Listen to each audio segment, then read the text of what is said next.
नमस्कार एवरीवन। मेरे चैनल पे आप सभी का फिर से बहुत बहुत स्वागत है और happy Dussehra to all.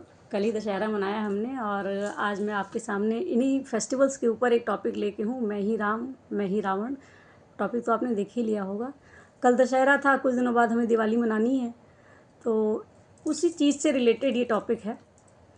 Friends, हमने हमेशा से ही सीरियल्स में देखा है, बच्चे थे छोटे थे तब से हम रामायण देखते चले आ रहे हैं, महाभारत देखते चले आ रहे हैं, ग्रंथों में पढ़ा है, सुना है, बहुत सारी चीज़ों से हमने जाना है कि बुराई पे अच्छाई की विजयदशमी है। राम जी जीते और राम जी के साथ जो रावण के ऊपर जो विजय पाई गई वो एक अच्छाई की जीत थी। और उसी अच्छाई को मेंटेन करने के लिए, उसी चीज़ को सेलिब्रेट करने के लिए हर साल ये दशहरा मनाया जाता है और हर साल कुछ दिनों बाद दिवाली भी मनाई जाती है।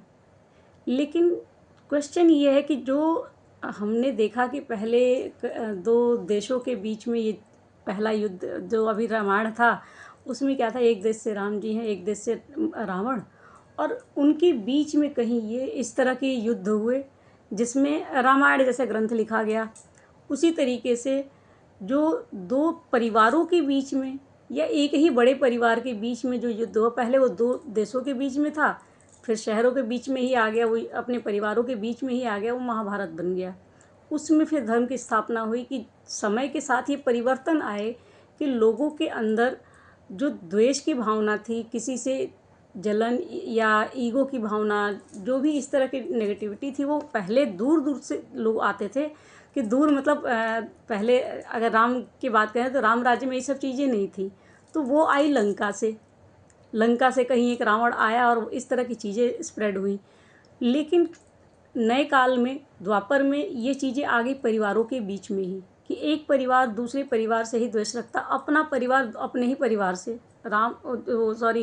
महाभारत में वो परिवार एक ही था, दो भाइयों के ही परिवार थे जिनके बीच में आपस में ये चीज़ें हुई और इतना बड़ा युद्ध हो गया, वो भी धर्म की स्थापना के लिए था। अब ये महाभारत और रामायण कहाँ चल रहे हैं?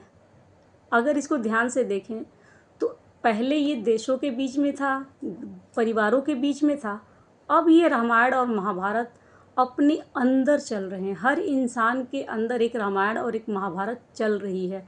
हमेशा ही वो कुछ चीज़ों पे अपने राम बनकर विजय पाता है तो कहीं रावण जीत जाता है, कभी कृष्ण की तरह अपना ही ज्ञान निकल के आता है तो कभी अर्जुन की तरह हम ही उसके लिए स्टेप ले लेते हैं। जो भी ये चीज़ें हो रही हैं वो हमारे अंदर हो रही हैं और इसी चीज़ को समझने की ज़रूरत है कि जो दशहरा और जो दिवाली हम साल भर में एक बार सेलिब्रेट करते हैं, उसी चीज़ के मायने अब परिवर्तित हो गए हैं, जिनको हमने एक्सेप्ट नहीं किया है कि ये महाभारत और ये रामायण आपके अंदर अगर चल रही है तो हर दिन हर पल चल रही है। तो ये जो रावण को जलाया जाता है, उस रावण का दहन भी हर पल होना चाहिए, हर दिन होना चाहिए।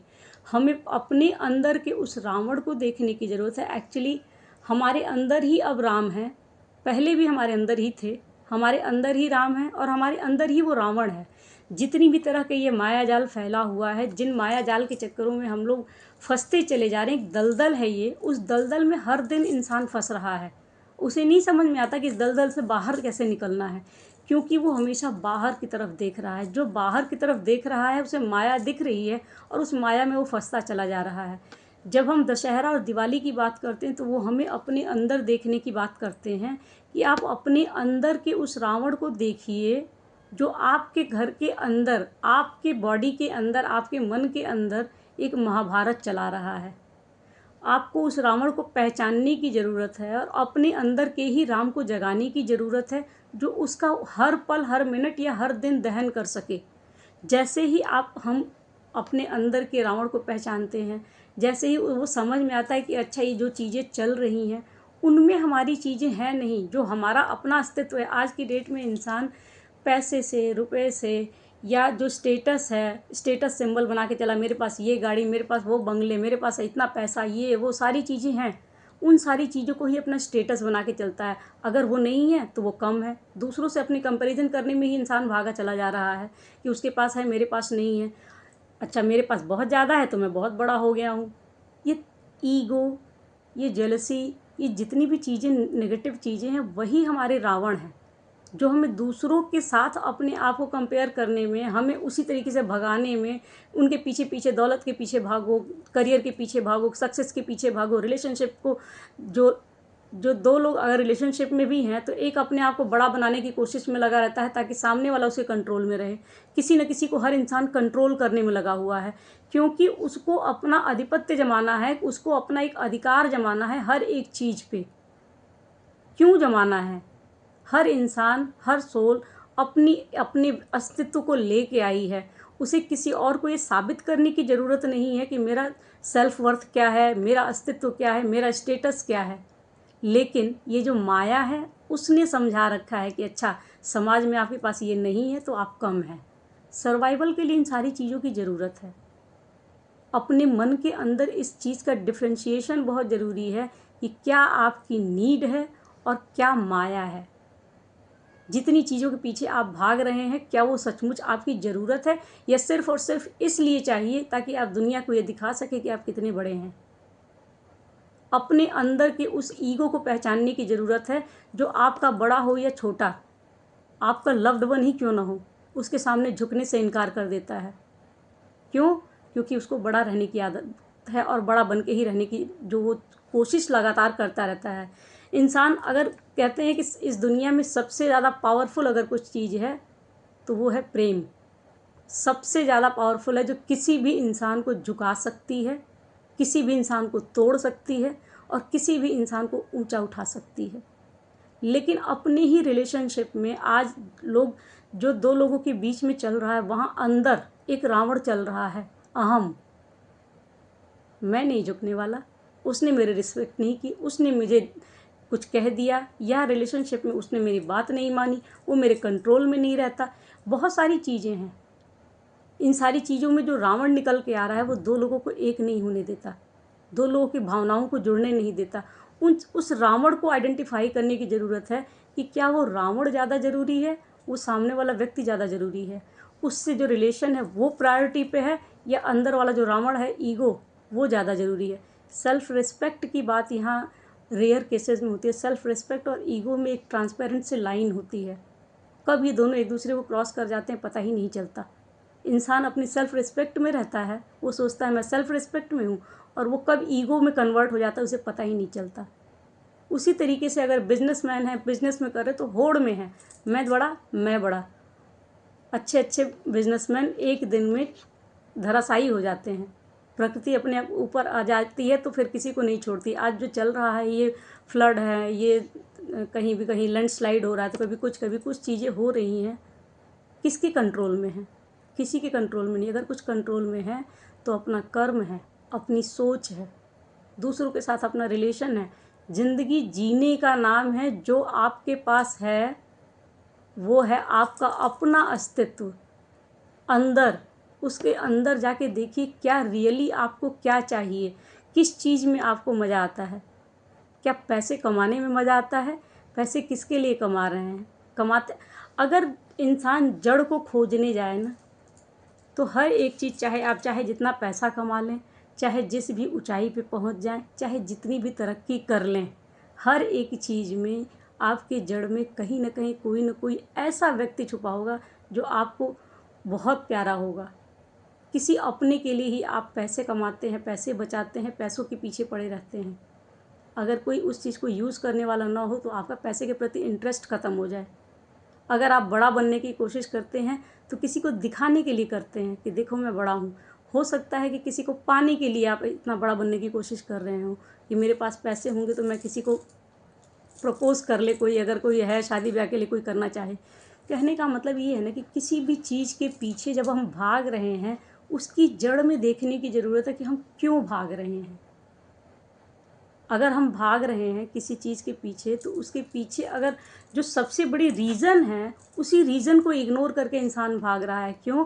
क्योंकि माया उसके अंदर इतना ज़्यादा फैल चुकी है कि उसको लगता है कि जो चीज़ें मेरे पास नहीं है, थोड़ा और करते करते वो और के पीछे ही भाग रहा है।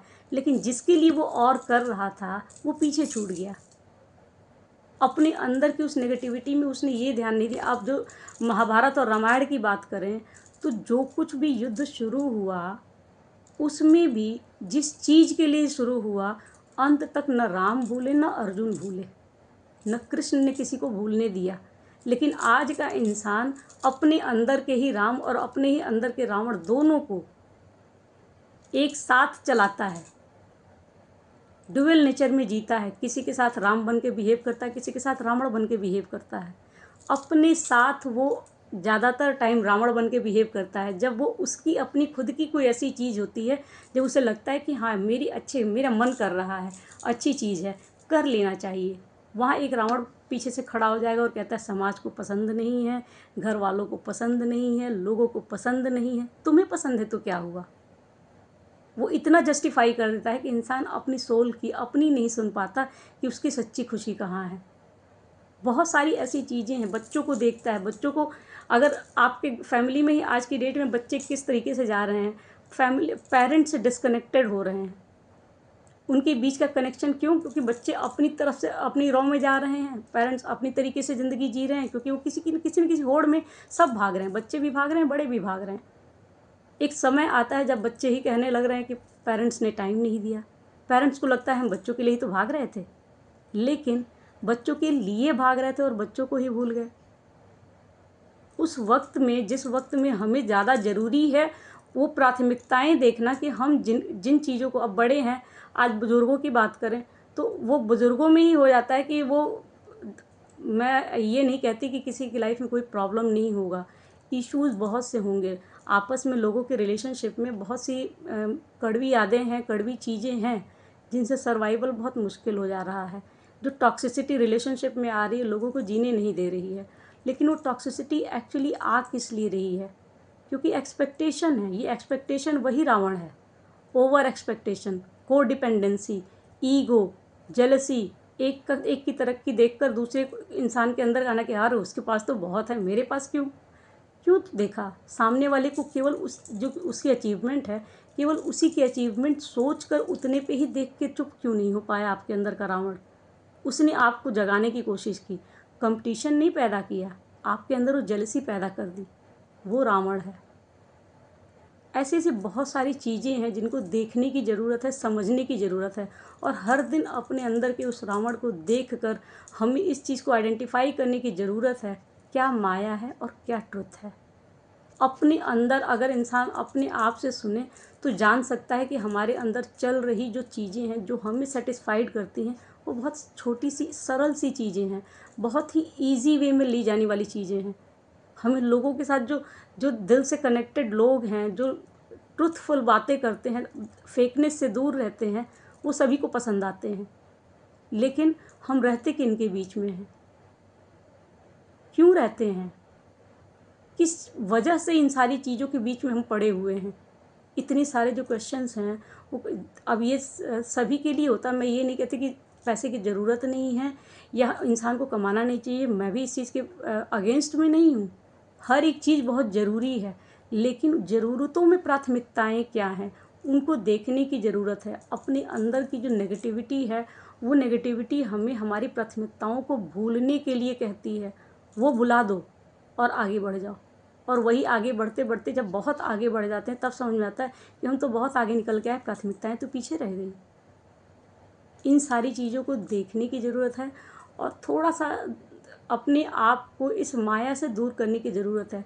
हमारे अंदर अगर रियली इंसान अगर बहुत ज़्यादा भागता भी है ना किसी भी चीज़ के पीछे, तो भागते भागते एक समय आता है जब उसको केवल मन के अंदर की शांति चाहिए होती है, अपने फैमिली में हार्मनी चाहिए होती है, रिलेशनशिप में कुछ सुकून के पल चाहिए होते हैं शांति से जीने के लिए, जहाँ पे कोई ये ना कहे कि तुम कैसे हो, तुम ऐसे हो, तुम वैसे हो। उसकी शांति उसके अंदर रहती है, उसे फ़र्क नहीं पड़ता किसी चीज़ से। लेकिन जो होड़ है वो हमेशा एक कंपटीशन दिमाग के अंदर क्रिएट करके रखती है। हम सो भी जाते हैं तब भी माइंड टक टक टक टक चलता रहता है। क्यों? क्योंकि उसके अंदर वो चल रहा है कि अच्छा कल मुझे ये ऐसे ऐसे कर लेना है, परसों मुझे ऐसे ऐसे कर लेना है। अपने आप से जुड़ने के लिए इंसान के पास समय नहीं है। इस 24 घंटे में जो सोल आपके अंदर चल रही है, आपके साथ लगातार काम कर रही है, उससे बात करने का किसी के पास समय नहीं है। वो बार बार आपको बताने की कोशिश भी करती है कि आपकी खुशी कहाँ है, आपके अंदर की चाहत क्या है, लेकिन जो ज़रूरतें हैं उनके पीछे ज़रूरतें के पीछे भागते भागते वो ज़रूरतें इंसान को जो एक नीड है उस नीड तक ही नहीं भागता है, वो भागते भागते इतना भाग जाता है कि ज़रूरतें भी पीछे रह जा रही हैं और वो अपनी होड़ में अलग से कहीं किसी और ही दिशा में भाग रहा है। तो उन सारी चीज़ों से अपने आप को थोड़ा सा समेट के अपने अंदर जाने की ज़रूरत है, अपने अंदर देखने की ज़रूरत है, अपने अंदर के उस दिए को जलाने की ज़रूरत है जो आपके अंदर की लाइट को जलाए और वो बताए कि सबसे ज़्यादा प्रकाश अगर कहीं और मिल सकता है तो सिर्फ़ और सिर्फ आपके अंदर है। छोटी सी लाइट जलते ही आपके अंदर वो उजाला हो जाता है, अंदर वो इतना प्रकाश होता है जो आपके अंदर से ही आपके क्वेश्चंस के आंसर भी आने शुरू हो जाते हैं। आपके अंदर जितना भी माया है, जो बाहर माया दिख रही है, उसको देखने के लिए भी आपके अंदर वो लाइट जाग जाती है, जो समझ में आती है कि रियली जिस चीज़ के पीछे भाग के आप अपने आप को इतना स्ट्रेस में रखे हुए थे, वो एक्चुअली वर्थलेस है। उसके पीछे भागने की कोई ज़रूरत नहीं है। जिस रिलेशनशिप को लेके आप इतने फ़ियरफुल हो रखे थे, बहुत ज़्यादा फ़ियर में थे, बहुत ज़्यादा इनसिक्योरिटी थी, ऑब्सेशन था, कुछ भी, लेकिन उसको सरेंडर मोड पे आते हैं कि जिस इंसान को हम आज की डेट में बहुत ज़्यादा सोचते हैं कि वो मेरे साथ रहे, मेरे पास रहे, वो आपकी लाइफ में भी किसी और की मर्ज़ी से आया था, वो आपके पास भी किसी और की मर्ज़ी से ही है। अगर वो आपसे दूर है तो भी किसी और की मर्ज़ी से है, फिर वापस भी आता है तो वो भी किसी और की मर्ज़ी से ही आता है। आपको अपने अंदर देखना है। धर्म की स्थापना के लिए ये रामायण भी हुए, महाभारत भी हुए, सब हुए। अब आपको अपने अंदर उस धर्म की स्थापना करनी है कि आपके अंदर जो चल रहा है, जो आप अपने आप के साथ जो अधर्म करते हैं, उस अधर्म के साथ आप अपने आप को लड़ने की ज़रूरत है और अपने कर्मों को देखने की ज़रूरत है। हमारा हर दिन एक नया चैप्टर लिखता है, हमारे ही अपने कर्म हमारा नया चैप्टर लिखते हैं। हम पीछे की चीज़ों को जो जीते चले आ रहे हैं उनको तो नहीं बदल सकते, लेकिन अपने आज के कर्मों द्वारा कल के रिजल्ट को बदल सकते हैं। लेकिन भागते रहे ऐसे माया में तो फिर वो भी वैसे ही एज इट इज़ उसी तरीके से लिखा जाएगा। वो हम पे डिपेंड करता है कि हम क्या चाहते हैं और किस तरीके से चाहते हैं। Thank you so much.